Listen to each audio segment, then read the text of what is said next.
Andai dunia tahu lebih awal, mungkin mereka tak akan menyangka Indonesia yang dulu hanya jadi pasar senjata asing, kini berubah jadi negara pengekspor alutsista yang paling dicari.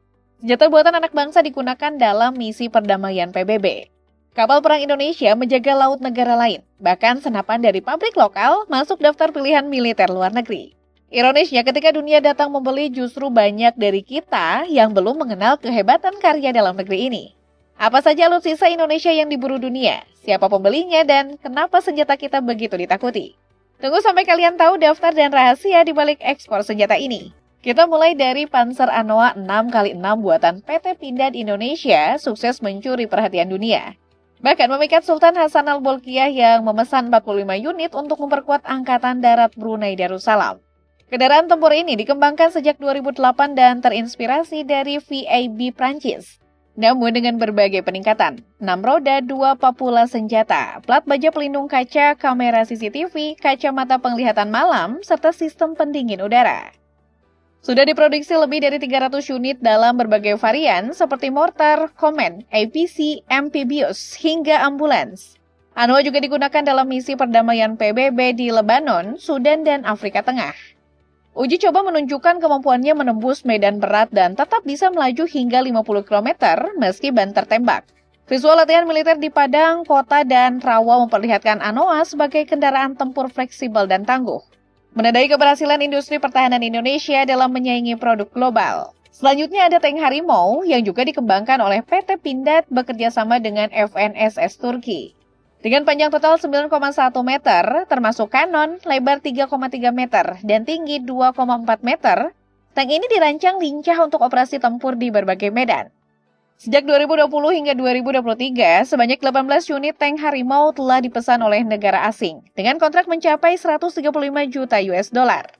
Menjadikannya salah satu produk ekspor paling laris milik Pindad. Meski belum diumumkan secara resmi negara pemesannya, ketertarikan datang dari sejumlah negara Asia dan Timur Tengah.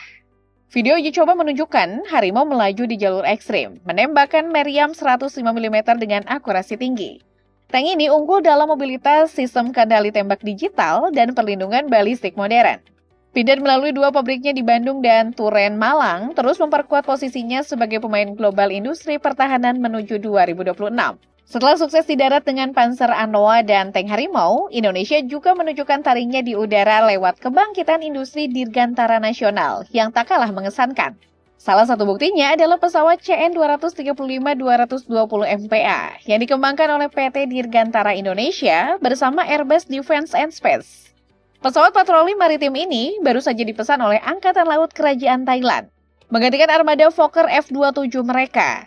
Thailand bukan satu-satunya, sebelumnya CN-235 juga diekspor ke Malaysia, Korea Selatan, Senegal, dan Uni Emirat Arab, membuktikan daya saing globalnya.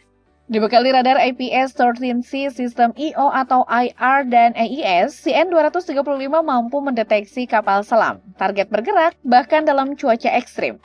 Keunggulannya termasuk bisa lepas landas dari landasan pendek dan tak beraspal, serta mengangkut 49 prajurit atau 39 pasukan terjun. Foto uji terbang dan patroli menunjukkan manuver presisi di langit dan laut sebuah kebangkitan kedirgantaraan Indonesia yang siap menentang pemain besar dunia. Jika langit telah dikuasai CN-235, maka di lautan, Indonesia tak kalah unggul lewat karya besar dari PT PAL Indonesia. Strategic Sea Vessel alias SSV sepanjang 123 meter. Kapal perang ini bukan hanya kebanggaan nasional, tetapi juga simbol kekuatan Angkatan Laut Filipina yang telah mengoperasikan 2 unitnya. BRP Tarlac 601 dan BRP Davao del Sur 102 terlibat dalam misi militer dan bantuan kemanusiaan. Kapal ini diuji di berbagai latihan internasional seperti Rimpak 2018 di Hawaii dan misi diplomatik ke Rusia. Dibekali kapasitas angkut 450 ton, helipad dan fasilitas medis, SSV 123 meter mampu menjalankan berbagai misi tempur maupun kemanusiaan dengan efisiensi tinggi. Foto operasi Filipina memperlihatkan manuvernya di laut lepas tangguh, stabil dan modern. Keberhasilan ekspor kapal ini serta pesanan lanjutan dari Filipina membuktikan PT PAL Indonesia kini diakui sebagai pemain global di industri maritim militer. Dari lautan terbuka ke sungai dan rawa terdalam, Indonesia kembali menunjukkan taringnya dengan inovasi tempur yang belum pernah ada sebelumnya di dunia. Tank Antasena adalah terobosan unit buatan Indonesia yang berhasil menarik perhatian dunia. Bahkan negara sekelas Rusia menjadi salah satu peminatnya. Dikembangkan oleh PT Lundin Industri Invest bekerjasama dengan PT Pindad. Kendaraan tempur revolusioner ini dirancang khusus untuk beroperasi di perairan dangkal, rawa, hingga garis pantai. Dengan desain katamaran sepanjang 18 meter dan mesin buatan MAN, Antasena mampu melaju hingga 40 knot. Menjadikannya sangat cocok untuk mengejar perompak di wilayah sulit dijangkau. Persenjataan canggih seperti meriam 105 mm dan remote control weapon system dan RCWS kaliber 7,62 mm membuatnya setara dengan tank tempur modern, namun di atas air. Foto uji coba di Sungai Kalimantan menunjukkan kelincahan dan kekuatannya. Inilah tank pertama di dunia yang tak hanya mematikan, tapi juga mampu membawa logistik dan pasukan ke titik kritis operasi. Jika tank Antasena menjadi pionir dalam dominasi modern perairan, maka lini senjata api buatan Indonesia tak kalah impresif dalam menaklukkan daratan melalui presisi dan daya tembak yang diakui dunia. PT Pindad terus menunjukkan eksistensinya sebagai kekuatan utama industri pertahanan nasional. Salah satunya melalui jajaran senjata api andalan yang kini mulai diekspor dan diminati di berbagai negara. Senapan runduk SPR-4 menjadi sorotan dunia saat tampil dalam pameran militer bergengsi di Las Vegas, Amerika Serikat, Januari 2024. Berkaliber 338 Lapua Magnum, senjata ini memiliki jarak tembak efektif hingga 1.500 meter. Mendekati performa senapan elit seperti Barrett MRID. Dengan tingkat komponen dalam negeri alias TKDN mencapai 86,21%. SPR-4 juga digunakan satuan elit Kopasga TNI AU dan dilengkapi teleskop 25 kali, bisa tini rail, serta popor lipat yang membuatnya ringkas dan fleksibel. Senjata andalan lain adalah senapan serbu SS-2 P4A2 yang telah mengantarkan TNI memenangkan berbagai kompetisi internasional, seperti AASAM dan AARM. Ringan dengan bobot hanya 4,15 kg, senapan ini dilengkapi fitur keamanan baru serta dapat menggunakan peluru 5,56 x 45 mm NATO.